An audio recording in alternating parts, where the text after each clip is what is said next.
हवे प्यार पूजा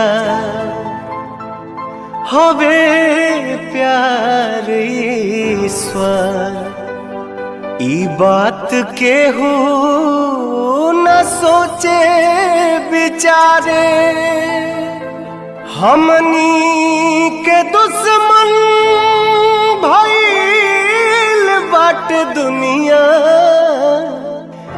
बिनती बायाब केहू पाथर न मारे।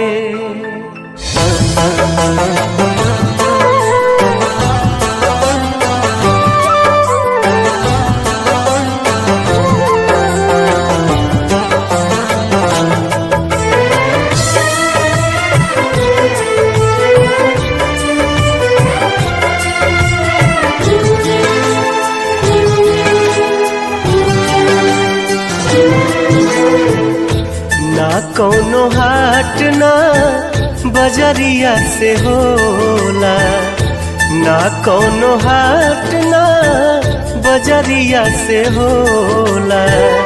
उमरिया के रोग है नजरिया से होला।